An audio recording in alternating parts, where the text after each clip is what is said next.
Now, okay. So we are from Safe and Sound Somerset.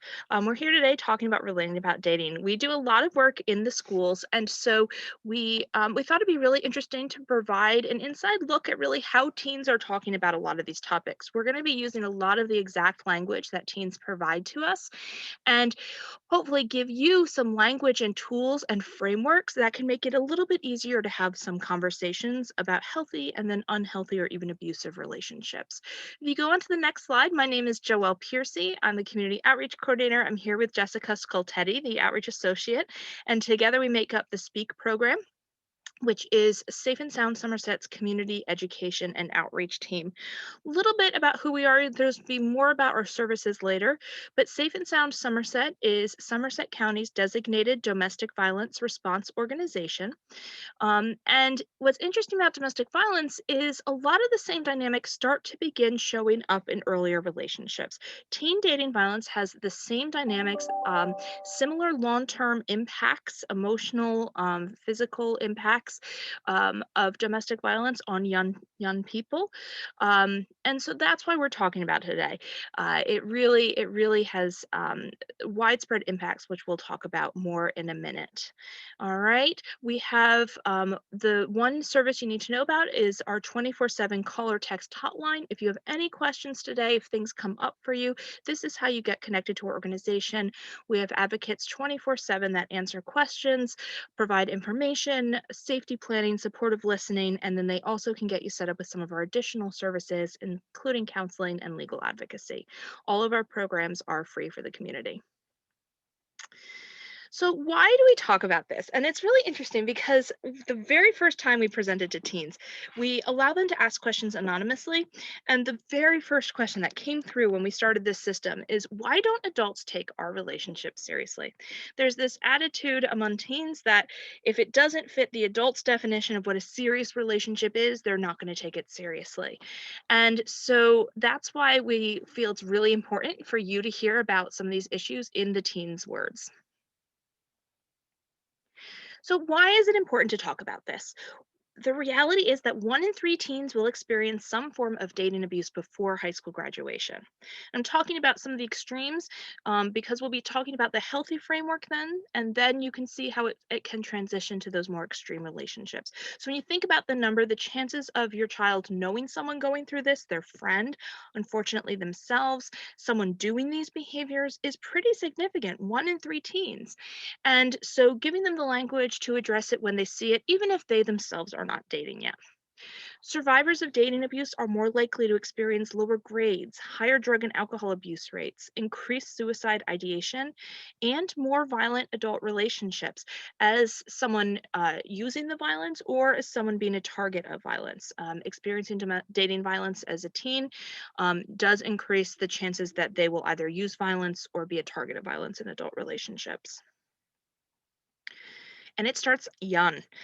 This attitude, and one reason you need to talk about this early, 25% of sixth grade boys think it's okay to hit their dating partner. In that same study, 1 in 3 girls and 1 in 4 boys who say that they have already started dating in sixth grade said that they have either punched or hit their dating partner already. So that violence starts young. And people say, well, how many of them are actually dating? There's some studies on this, but the average number we're seeing is around 70% of eighth and ninth graders say that they're dating already or have started dating. And it also ties into other relationships. Although we're talking about dating relationships, you can take everything we're talking and apply it to friendships. Kids who bully others in middle school and self report bullying, they admit it, are 7 times more likely to admit hitting their dating partner 4 years later in high school. So those dynamics that you start to see in friendships then start playing out in relationships. So that's why it's important to keep talking. And so, where are they getting the messaging about dating? And it's everywhere. This is meant to be an overwhelming slide. All right. So, social media and memes, there's constant jokes, stories being told, and they're meant to be funny, but there's this underlying message of jealousy and ownership and real violence in these supposedly funny things that people are sharing. You have celebrities. This is Rihanna. Johnny Depp was accused. More recently in the news, you'll see Marilyn Manson being accused of domestic violence.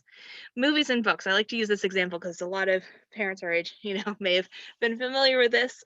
Um, Edward and Bella in the Twilight series. That was the big one when I was in high school and college. And everyone's like, are you team Edward or team Jacob? Finally remembered the second team. Right? But team Edward and Bella, their relationship met all 15 criteria set by the National Domestic Violence Hotline for an abusive relationship. So you have this relationship that everyone's looking towards, and it's a really negative example of a healthy relationship. Then there's music. This is an example of Selena Gomez. You can't leave me even if you want to. You're mine. I decide. I use the example Jealous by Nick Jonas. I still get jealous, right? And it's this message of I have to be jealous because I love you. And why are you putting out there for other guys, right? It's a really possessive song. And on top of that, on top of all this, they have what their peers are doing and saying, and what they see and hear you doing. Even if you're not specifically talking about it, you are providing messaging in your own relationships, and not even just your intimate partner relation, but how you interact with family and set boundaries and other friends, right? They take this example from everywhere. And so the next slide, that's why it's important. You need to talk about this early. It starts early. You need to talk about it openly, because they are getting this messaging everywhere. Even if you're not talking about it, they're getting the messaging. And you need to speak frequently. That messaging that they're continuing to get is ongoing. And so the messaging from you also needs to be ongoing in order to balance some of that out.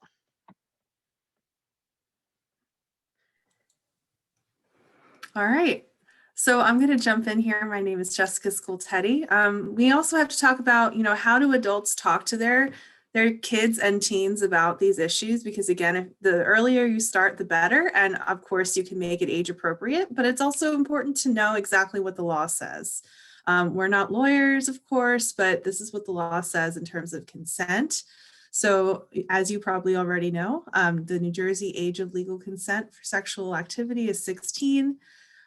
There is this clause called the Romeo and Juliet clause, which says that 13 to 15-year-olds can consent with a peer who is within 4 years older than they are. So there's a window there. So again, some people are saying, well, is my teen dating? They're so young, they're only 12 or 13. Well, they still need to know, they don't necessarily need to know all the clauses, right? But they need to know what's going on because their friends probably are dating. And based on some of the conversations we've had with teens, they are engaging in sexual activity young. So they do need to know what the law says too. If an adult has sex with a minor who's under 16 and not within the 4 years of age, they can be charged with rape, even if the activity is done with consent. So just again, to be aware of what the law says and how that works. But again, there's another side to it too, which we've been getting a lot of questions about this lately. Sexting in New Jersey, right? So possession or distributing or sharing of nude photos of a minor is illegal. And this could be charged with possession of child pornography. So I'm thinking of a recent event, somebody asked us, what if it's the person in the photo that sent the photo? Can they be charged? Yes. Right? Even if it's a selfie and someone sent it to their dating partner and it's consented to, right? Even if it's both people who are teens who are dating and it's a freely given yes, this could still be a legal problem, right? And a lot of teens don't know that. If both parties are 18 or over, it can also be considered harassment if the pictures are shared without consent in terms of like the pictures of someone 18 or older, or provided under pressure. So there's, it can be difficult to have these conversations, but they're necessary, right? Because we know it's happening. And we'll talk a little bit more about that too as we continue. But I do want to kind of set the stage for talking about this issue a little more. So we want to encourage all parents and adults who work with teens to recognize that healthy and unhealthy and abusive relationships are happening with teens no matter what they call the relationship. So a lot of us who are adults say dating, but there's a lot of other terms, okay? So for example, Some of them include exclusive. So two teens might say they're exclusive, just the two of them, right? They might say they're just chilling, just friends with benefits. So this is, both of those are kind of just hanging out. Maybe they have interest in becoming more than friends, but it's not there yet. Um, who knows? Non-date, date. I always like that one. So they're, that's that they might call it that. They might call it hanging out, which is similar to just chilling, just talking. There's another talking. Deep liking. So this is an example when someone might go back in the person that they like. They might go back in their social media feed and start liking pictures and comments from a long time ago, because as you know, you get a notification when someone likes something. So they're trying to show that person that they're thinking about them. So deep liking. Freckling. This is an example of short relationship that kind of fades away like summer freckles, right? So this is actually a term that teens might use to describe their relationship. We talked about breadcrumbing. So this is kind of leading someone on, but being flirtatious in a non-committal way, right? So giving them little breadcrumbs, and, trying to show them that, maybe they're giving them attention, but they don't really want to be with them. So it's a game. It's kind of a game, and it's not always a nice game, I think. Grafting is the work that someone does to make somebody like them. Meeting in real life. And cuffing. So you might notice cuffing might remind you of a handcuff. That's kind of the idea that it comes from is, two people are so tight together. There's kind of like this jealousy aspect too, like they cannot be taken apart. All right. So again, the message here, this is meant to also be a little bit overwhelming. Whatever teens are calling it, casual, serious, any of these terms, whatever it is, healthy and unhealthy behaviors can and do happen, right? So we want to give you some language to talk with your teens about, how this works, because a lot of teens tell us that they know what a healthy relationship looks like. So my question is always, can they state why something is healthy? Can they explain why something's unhealthy? Can you set boundaries in a clear way? Which everybody should be setting their own boundaries. And this is not something that teens are necessarily good at, right? Because they're still getting their feet. They don't, even adults, right? It's hard to set boundaries. So we really like this framework for rights and responsibilities that shows how to clearly state why something is right or wrong to somebody. So let's talk about that a little bit. I'm just going to do this very quickly. So everybody in a relationship, right? Both people have rights. So rights cannot be taken away, kind of like the right to free speech in our country. It's written into our country in the Constitution, right? It can't be taken away. It's a given. All right. Both people have rights, such as I have the right not to be abused in any way. I have the right to fall out of love with someone at any point. I have the right to leave, right? No matter what it is, to safely express my own opinions, to grow as an individual and not be criticized. This one at the top here on the right, we hear a lot from teens about, I have the right to have my own friends.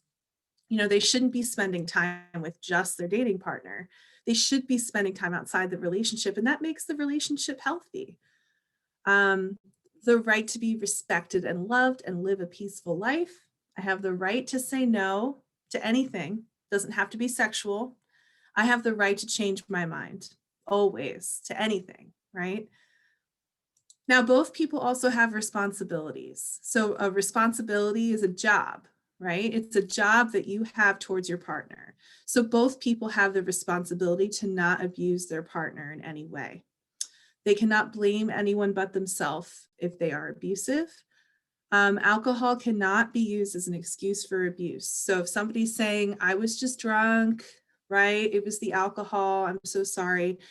It's a choice to behave in an abusive way. It's also a choice to engage with substances. So if somebody knows that they tend to behave a certain way when they engage with substances, they shouldn't be making the choice to drink, if, for example, right? So there's always a choice. It's my responsibility to understand the relation part of my life, like we talked about with the friends, to find support, excuse me, if I'm being abusive or being abused, and I'm responsible for my own life. So hopefully, if both people follow those rights and responsibilities, they're pretty equal, like this, okay, on a balance, a teen and their partner.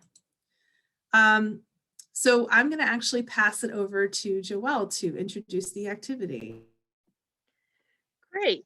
So what we're going to do is we're going to practice these using real situations. The situations we created were pulled from exact situations we've heard or the most frequent situations we've heard. We're going to follow a couple along, Riley and Jesse, as they navigate certain situations in their relationship. They are a gender neutral couple because abuse can happen in any kind of relationship. Anyone can be a target of abuse and anyone can use violence. Um, and they've been exclusively together for a while. So what we're going to do is for each example, I want you to think to yourself if this example is okay, not okay, or it depends. And feel free to share your answers in the chat box. But as you do that, what we're going to hear is Jessica is going to give you some of the language, word for word, that teens say to us all the time of why they think these answers are okay or not okay. And then I'll respond with using that framework that we've already provided, that healthy relationship framework, language to help start. To help start changing some of the language around how they talk about it and to help provide some guidelines for setting boundaries and creating a space where healthy relationships and respect can grow. Okay, so let's keep going. So the first example, who's that? Riley was looking through Jesse's Instagram page and saw that there was one user that kept responding to a lot of Jesse's posts and was using a lot of heart emojis. Riley kept asking Jesse who this was and told Jesse to block this person because it was obvious that they were flirting with Jesse. So, Jessica, what are some of the things that teens have said to you in the classroom? Absolutely. So the first thing that comes up a lot is, well, what if Jesse has cheated before? Mm, yeah, and that's usually when people say, they say it depends, and that's the answer they give for why it would be okay. And so the first thing we say is if Riley thinks Jesse's cheated or can't trust them, do those suspicions just go away if they look through their phone and don't find anything? Probably not, right? Because there's other things missing in that relationship. We also talk about how even if Jesse's cheated in the past, even if Jesse's made mistakes before, they still have a right to privacy. They still have a right to engage with other people besides Riley and to decide how they're going to do that. Riley does not have a right to tell Jesse how they can exist and express their opinions and interact with other people. Hmm. So another one we hear a lot is, well, what if I want to protect Jesse? Hmm. Maybe I know that person is bad news. Yeah, oh yeah, yeah. It's always interesting to me because I always wonder like what situation would they need protecting from? But that's always one of the first things they go to. Well, they need protected. I'm protecting them. And so we asked them, can they approach Riley? Can Riley approach Jesse and say, hey, I saw you interacting this person online. Do you know them? I want to make sure you're being safe. Is there a difference between saying that and saying, I saw this person following, you have to block them, you can't interact with them anymore? There's a difference, right? Think about that power and control balance. And if they're both talking equally and respectfully and trusting each other, they can have conversations about feelings and about jealousy. That those conversations can happen in an equal relationship respectfully. But when Riley says you can't talk to someone, that takes that balance, I know that's kind of a small screen, and changes that power and control scale. It changes that power balance. We also talk a lot about what the teens want from relationships. So, part of talking about relationships with your teens is helping them figure out what they want from a relationship, the good things that they want from the relationship. And, Jessica, what are some things that they typically say they want in a relationship? Yeah, so they say communication, trust, Mhm. someone to talk to, support, love, all kinds of related. They're all very similar, which is Mhm. we all are different, right? But the teens all come in with very similar things. Definitely. And so we start our conversations with the teens with that question. That's the first question out of our mouths because it helps them think about what they want from a relationship and then decide if those actions are helping them get what they want or hurting their chances of getting what they want. So, Riley, if Riley wants love and someone to trust and someone to talk to, are they getting that right now? And it doesn't really seem like it because they can't trust Jesse. And would they continue to get it if Riley told Jesse they can't talk to people? Or is that still sending the message of an untrusting, unequal, uncomfortable relationship, right? So talking with your teens about how they're acting and how it helps them get or hurts their chances of getting what they want from a relationship. I always say too, if Riley's not feeling like they can trust Jesse, they have every right to leave, you know? So, all Absolutely. right, let's go to Absolutely. the next one, right? Nothing to hide. Jesse asked Riley to hold their phone for a minute. The phone was unlocked, so Riley looked through it to see who Jesse had been texting. We get a lot of strong reactions to this one. Yeah, so one of the things is the title. They say, well, if Jesse has nothing to hide, why does it matter so much? They've got nothing to hide. Why should it matter, right? And we talk again about that messaging of what message does it send that you have to look through their phones. But we also ask them, can you have a loving, trusting, long term relationship and have privacy and have an expectation of privacy? And absolutely, we use a lot of times our own examples of relationship. This is an example of how we can share something in a way that makes a point without sharing too much. I know I feel comfortable saying, I've been with my husband for over 15 years and we still ask each other permission. And it's not because we don't trust and love each other, it's because we do trust and love each other, right? So knowing what you feel comfortable to share is really important and figuring out ways that it can be helpful to your conversation. That's an example. But Jesse still has every right to privacy, even if they're in a loving relationship. The other thing that I think with that comes up is teens don't always think about this, but like what's on your phone, right? What are some of those things that are on your phone that shouldn't be out there, right? Mhm. Like debit card, credit card information, perhaps, social security numbers, photos that they don't want seen, even just private family messages. Like, can you trust that person for a long time? And we'll talk more about that, but sometimes we ask that question too, like, what are some things on your phone that you wouldn't want anyone to see, right? Mhm. Yeah, Um, definitely. sorry. So another thing that they often talk about here is the cheating example again, and I think you kind of already described that, Joelle. If they don't see anything, are they going to stop looking? If they don't see proof, no, they're probably not going to stop looking, right? Um, but Definitely. another thing. Oh, go ahead. Sorry. Nope, I was just agreeing with you. No. Okay. The other thing that they say a lot is everyone does it. It's really no Mhm. big deal.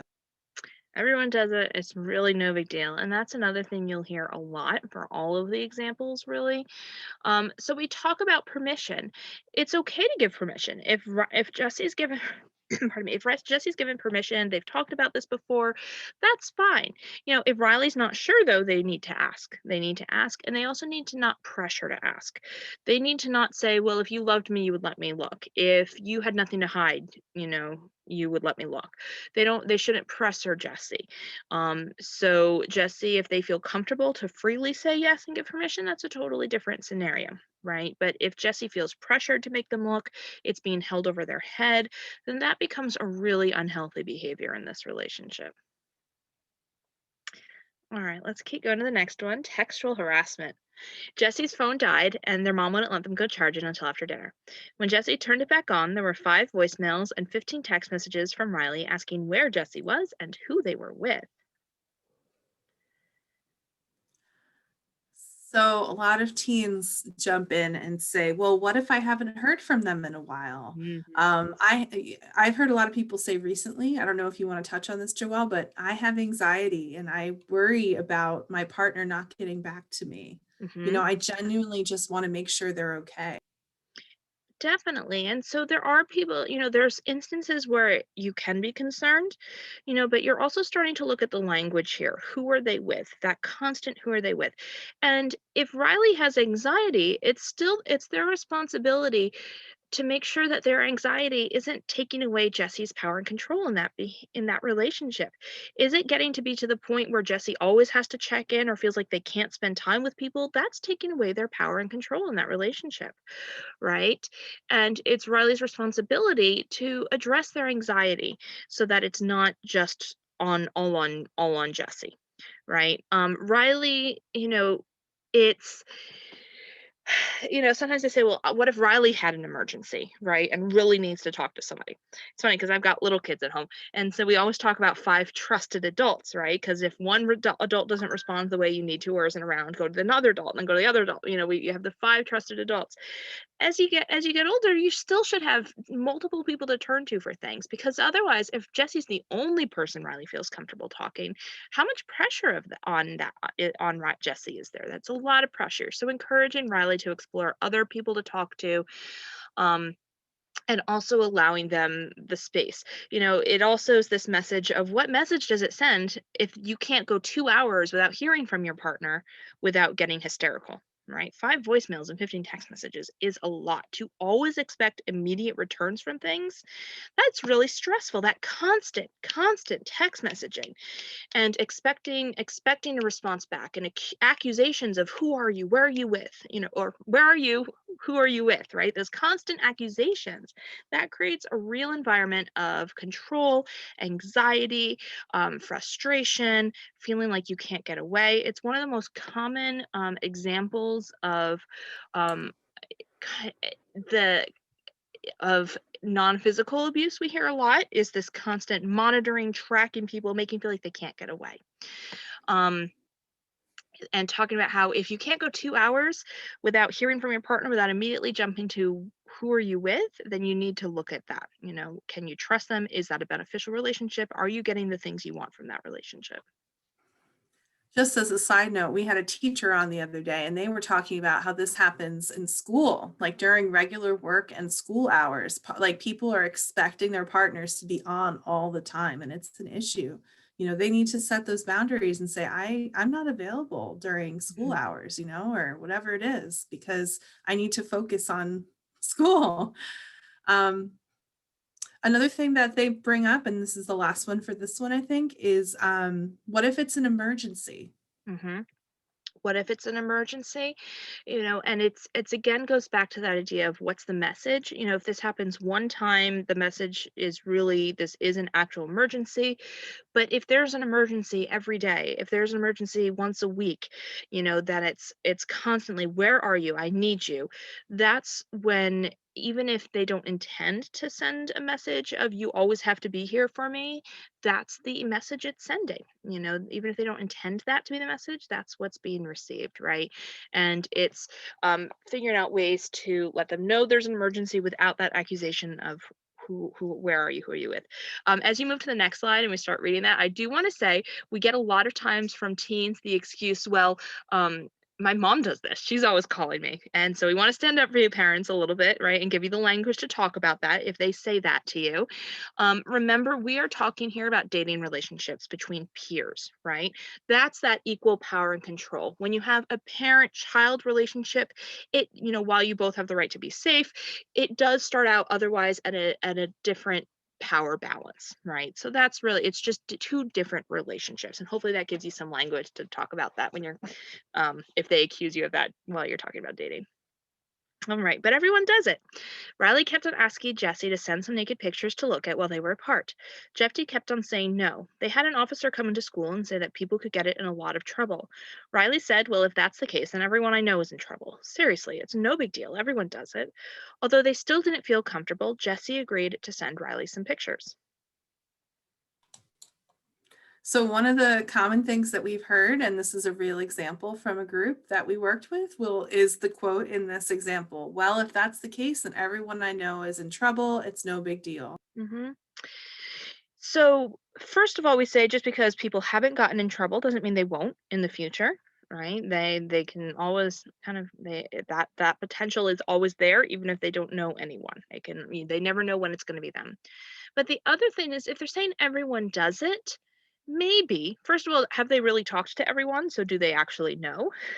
Probably not. But also, even if they think everyone does it, doesn't mean everyone feels comfortable doing it. In this case, Jesse does not feel comfortable doing it. And even if everyone does it, even if it is no big deal, this is a big deal, I will say. But even if it's about another situation that doesn't seem like a big deal, Jesse has every right to say, I don't feel comfortable doing it. Right? They still have every right to set that boundary, even if everyone's doing it. Yeah, absolutely. Another example that we hear a lot is, what if we're really committed? I know that my partner would not share these photos of me. Mhm. Right. So first of all, we do say that, remember, even the sender, even if they do it saying yes freely and not pressured in this sense, like in this instance, they still could get in trouble. Any possession of a nude image can be charged as child pornography ownership. But beyond that, we always say, you can trust them now, but can you trust them 6 months from now? Can you trust them 6 years from now? It is, it's hard to remember that the teens' brains are still developing. They do have a hard time with that future thinking.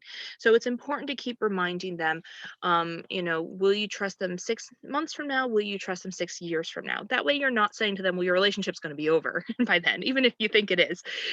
You're allowing for that possibility. If they think it's a possibility that the relationship will still be on, they won't get defensive, but you are allowing them that space to realize that, well, maybe we won't be together, and they can kind of come to that conclusion, well, maybe I can't trust them 6 years from now.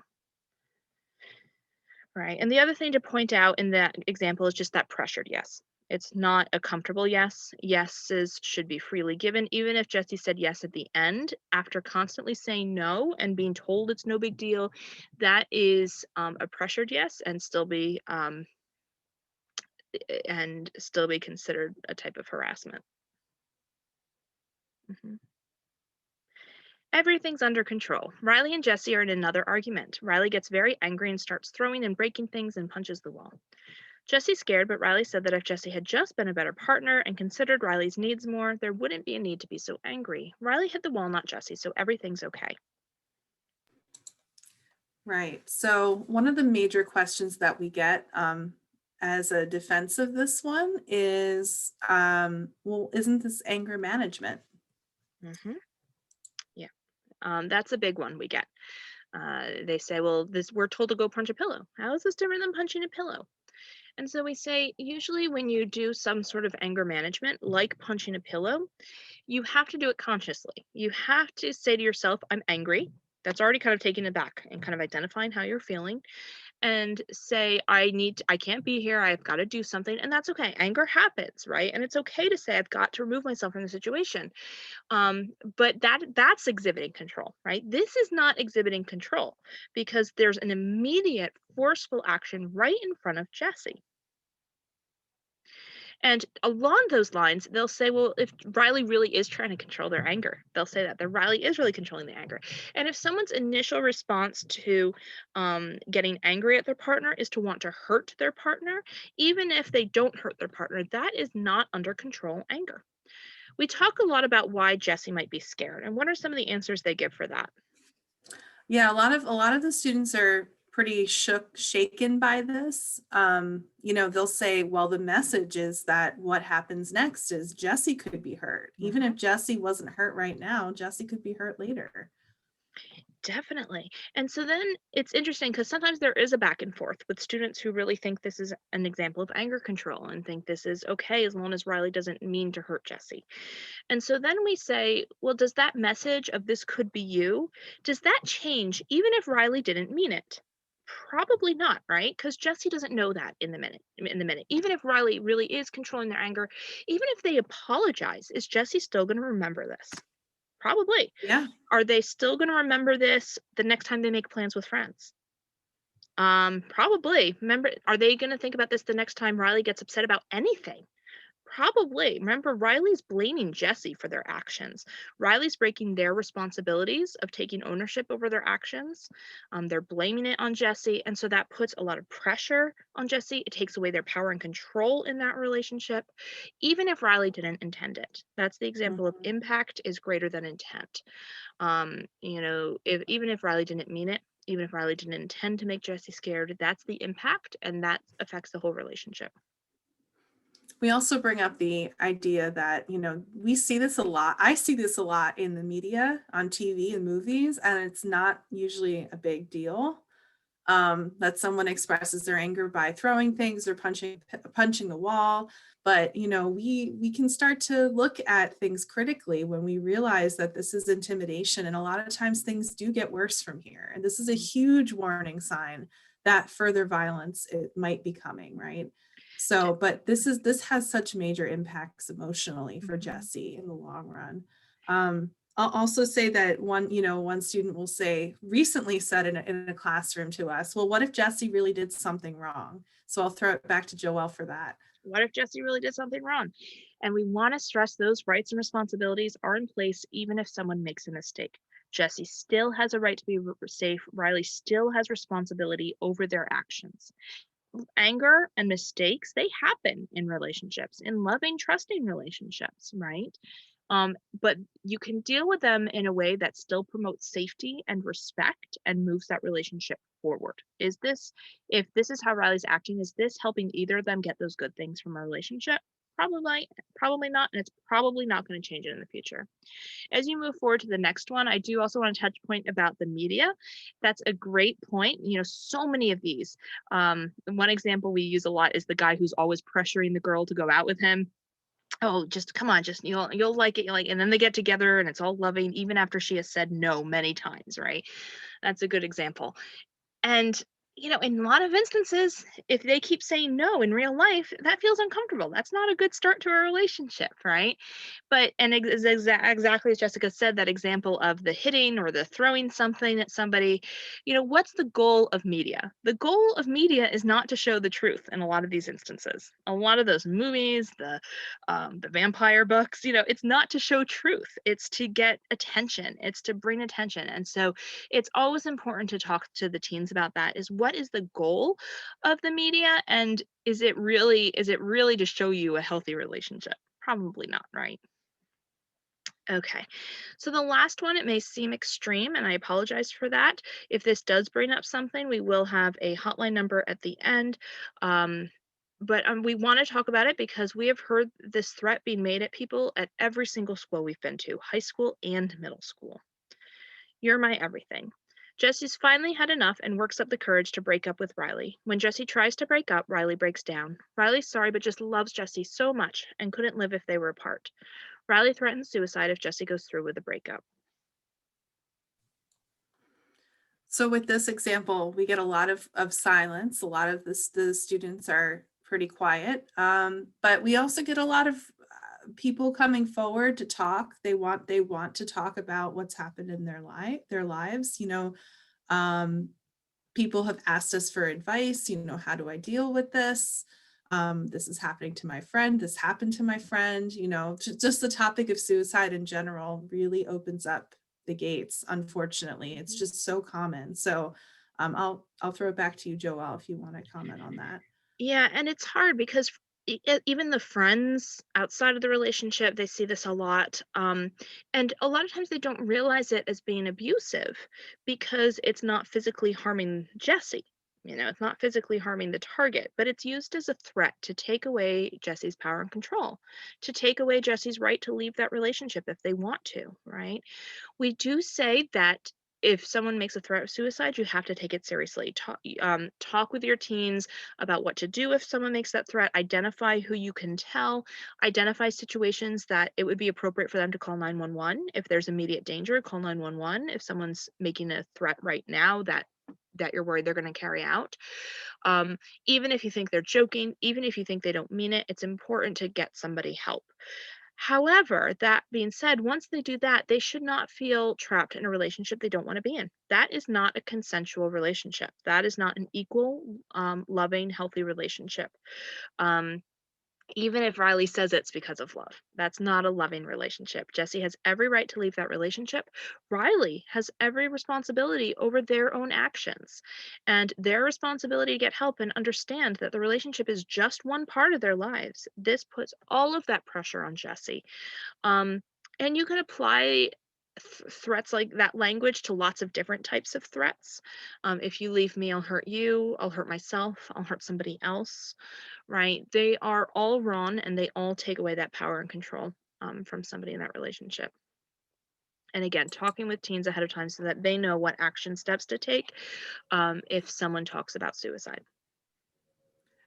Absolutely. Even if it's a joke, right? They need to reach out. Like, don't wait. This is really serious. You know, just trust your gut. Um, should we move on Yeah, let's for keep now? going. Okay.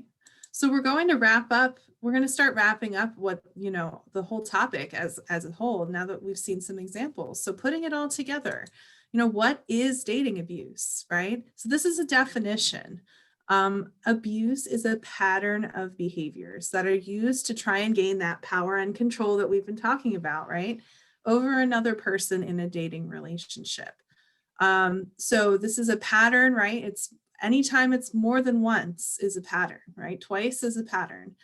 It can take on lots of different forms, right? The second bullet here: physical, emotional, verbal, sexual, financial, digital, or stalking. A lot of teens and adults who experience abuse experience many different kinds of abuse, although not always. It just, you know, depends on the relationship, but it's usually not just one of these, if that makes sense. It can happen in person and online with casual or serious relationships. And again, for the teens, again, it's the same kind of thing, like whatever they're calling it, right? It doesn't really matter. I also do want to mention this happens with friendships. We get a lot of teens, especially the younger teens, who see our presentation, maybe like I would say 7th through 10th grade, and they say, you know, this is happening with my friend. It's the same thing, and they have every right to leave a relationship or a friendship that they don't want to be in, that they don't feel safe in. Safety is number one. And it's also, I want to add here that again, abuse tends to get worse. Research shows that in frequency and severity. So, you know, it's really hard sometimes. People see the warning signs, they don't know what to do, they might be scared. Unfortunately, abuse does tend to get worse. So it's best to start thinking about, if they want to leave a relationship, how do you do that safely? If you want to stay in a relationship, how do you do that safely? And we can actually safety plan with people over the phone on our call or text hotline. So that's just one example, but just as something to put in your mind there. I also want to bring your attention to this power and control wheel that we use with the teens. There's also many versions of this. There's ones for adults and different, there's disability, different races. There's all kinds of different versions of the power and control wheel. But this shows generally some of the warning signs that someone might see in an abusive teen relationship. So just to explain very quickly, on the outside, you'll see in the black, it says physical and sexual violence. So those are some of the actions that are more visible a lot of times, although it's important to note that not every person who's in an abusive relationship is experiencing physical or sexual violence, and they may never experience that, but they are experiencing maybe some of these other things in the middle, right? The things that are not as easy to see, especially if you're a friend or family member looking at the relationship, right? So the other thing to note is that all the things in the middle a lot of times are used. Um, the black part is used as kind of like a threat to say, you know, if you don't do this, I'll hurt you, right? So that's kind of how this works. But I just want to read out the headlines. We're posting the power and control wheel in the chat. It's also available on our website if you're watching this after the webinar, www.safe-sound.org. But the headings are anger and emotional abuse, right? Playing mind games, gaslighting, making someone feel crazy, using social status, peer pressure, or privilege, you know, making someone feel less worthy of respect for whatever reason, Intimidation, we talked about that with Riley and Jesse, the punch in the wall, showing weapons, causing fear, minimizing, denying, and blaming in the purple. It's alcohol's fault, it's your fault, it's for your own good, it's not my fault, right? So that whole blaming and denying. Sexual coercion of any kind, not respecting someone's physical or emotional boundaries, threats of any kind. We talked about that. With the teens, we hear a lot about blackmail. We always get questions about blackmail. So again, it's happening, unfortunately, and teens need to know that there is help available. They may not want to reach out for that help. That's the key. So we have to have these conversations. Isolation, right, of any kind, turning people against you, making you feel guilty for spending time with friends all the time, right? And then cyberbullying, I always think of this one example of a teen asking me, what if my partner told me I had to unfollow certain people on Snapchat because they're the gender that I like? And I was like, well, how do you feel about that? And they weren't, if they were asking, they felt kind of weird about it. So that's a warning sign. If you don't feel right, you're probably right. That something's not quite healthy there. So that's a big warning sign. Tracking someone who follows you, who you follow, demanding location, expecting constant responses, right? So again, this is just an overview. We do have this available to look at more, but some of the warning signs you might see. All right. So how can you tell if your child is in an abusive relationship? So you're gonna, first of all, any of those signs that we talked about are should already be setting off some red flags. Other kind of symptoms, so to say, changing the way they act or they dress. Maybe their partner doesn't want them to act a certain way to attract attention. Worried about texting their partner back right away, constantly worry, not just the constant message because they may be okay with that, but the worried about, oh, I've got to get back to them. They'll get upset. That always monitoring how they're acting, how they're responding, what they're saying to make sure they can't, their partner can't use that against them. Making excuses for their partner. Oh, they're just hungry. They're working on their anger. Their past boyfriend or girlfriend cheated on them, and that's why they're nervous. Making excuses for their partner's actions. They know their partner's actions are not right, so they're making excuses for them. They start avoiding hanging out with their friends. Maybe drop out of activities they used to enjoy. They say things that show that their partner is trying to, turn them against their friends or family, saying, "Oh, your friends or family don't like us. They don't like me. They don't like our relationship." So they're trying to turn your child against everyone. Um, or sometimes they even try to turn the family against the teen as well, or turn the friends against the teen, using other relationships to manipulate their partner. Unexplained bruises or marks. The most common bruises you'll see are around the wrist or the arms, the upper arms, as someone's yanking. Those are the most common bruises. And the teens aren't very good at explaining them. If someone's in crisis, their kind of thought process is a little bit confusing. So if their excuses for their injuries just don't make sense, trust your gut. If you're concerned, so talk with them. Listen, validate their feelings even if you don't agree with them. They still may love that part person, right? I will say you also have every right to set your own rules in the household as well. That's, you have that right. But still listen to them, and even if you're saying no to certain behaviors, still validate what they're feeling, and that those are real feelings to them. Establish safety. It could be in that relationship if they still want to stay in that relationship, or if they're leaving. Unfortunately, a dangerous time in an abusive relationship is as it's ending or just after it's ending.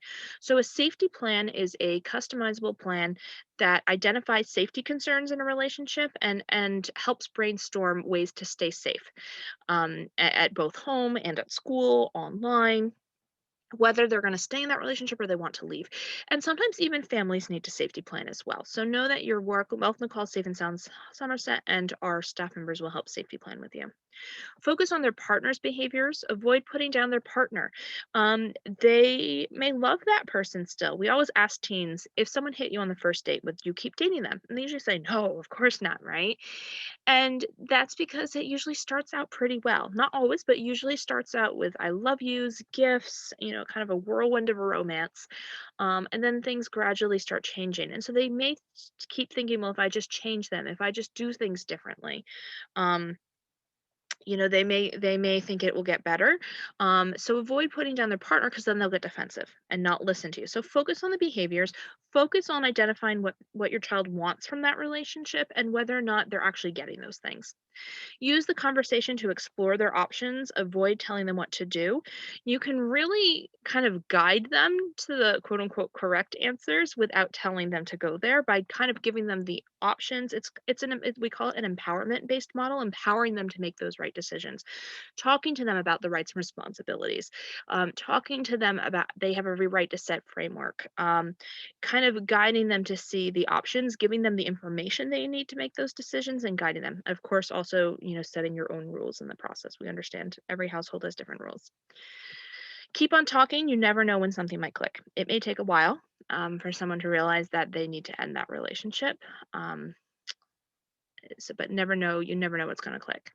If you worry about how your child is treating a partner, remember that 1 in 3 teen number? There's a lot of teens that are doing these behaviors. So the first step is going to be calling it out. If you see it, it's important to remember that abuse does tend to get worse. So if they're acting in a way that's concerning and no one's calling them out, there's a potential that it could keep going and get worse. Don't let them blame the target or other people. It's their responsibility, even if the other person had made a mistake, even if other people are doing it, it's their responsibility in that moment. Recommend they reach out to trained professionals. They can call us and we can refer them out. We can't say the people that use violence in a relationship, um, but we can refer them to appropriate agencies in the community.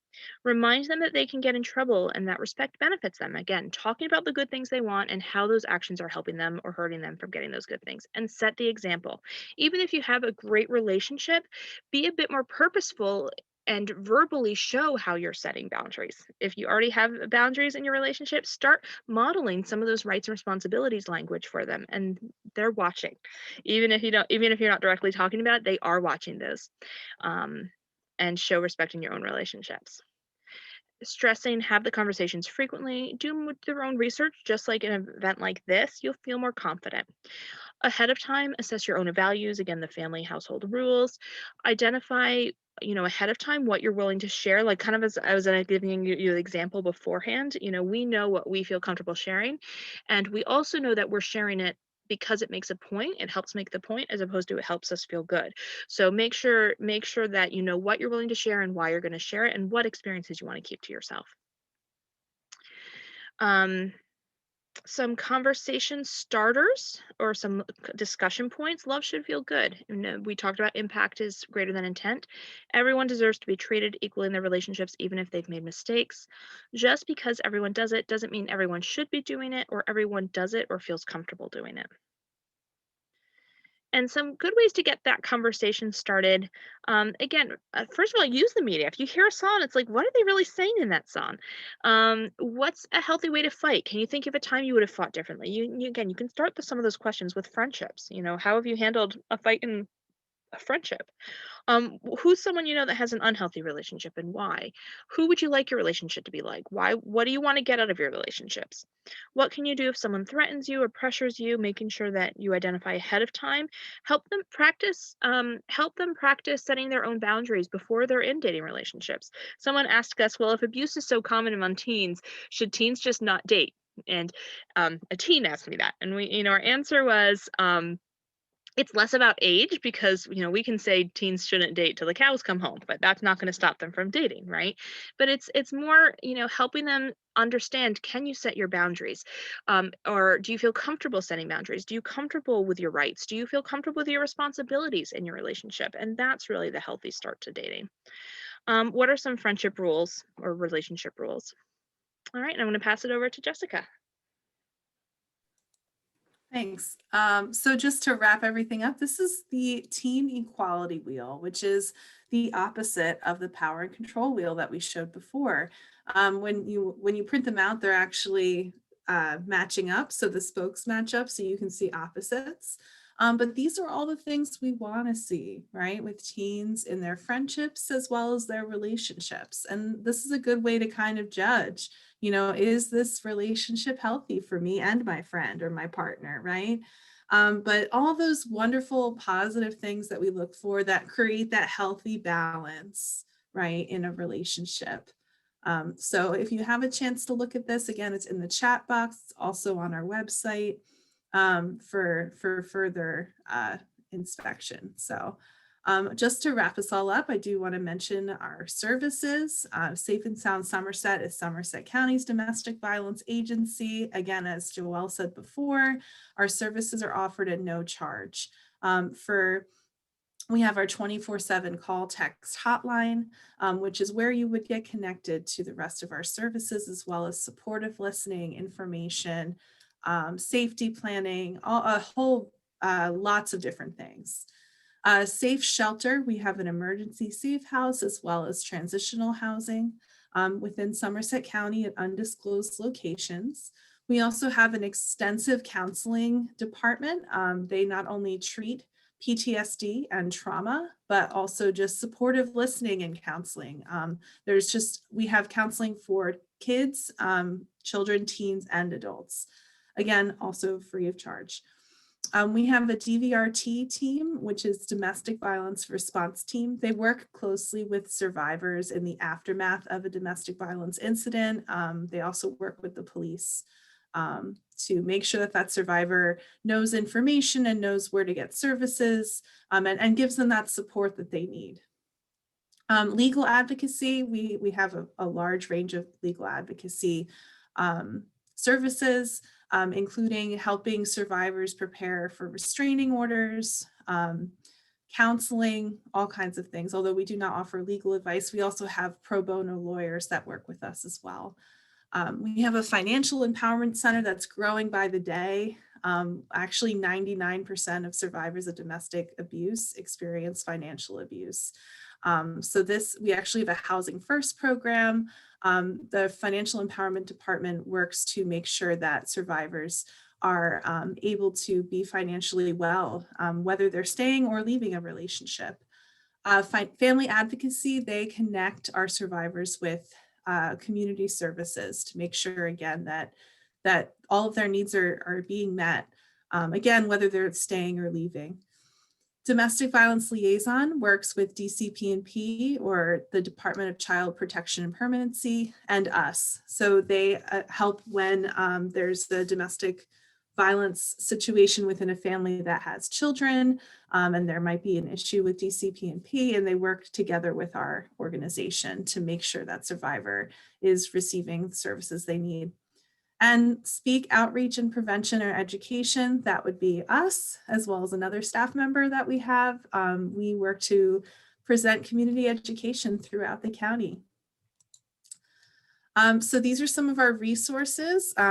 So we have our hotline, we have a podcast that we present weekly that answers questions from local teens. So we always say it's not just for teens, but also for those who care about them. It's called Ask Ava. So if you want to check that out, we're doing a whole series this month on Teen Dating Violence Awareness Month. So hopefully, that's another place to get some answers for teens. And we are about wrapping up. So Joelle, do you have anything to end on? No, thank you so much for being here. When you log off, there will be an evaluation form for those who are here live. If you found this presentation helpful, we can do customizable presentations for all different kinds of groups on teen dating abuse, domestic violence, our services, trauma. Feel free to contact us. There's a contact form on at safe-sound.org under the Speak program. Feel free to type in questions now here if you're live. Otherwise, this concludes our programming. So thank you so much. Thank you.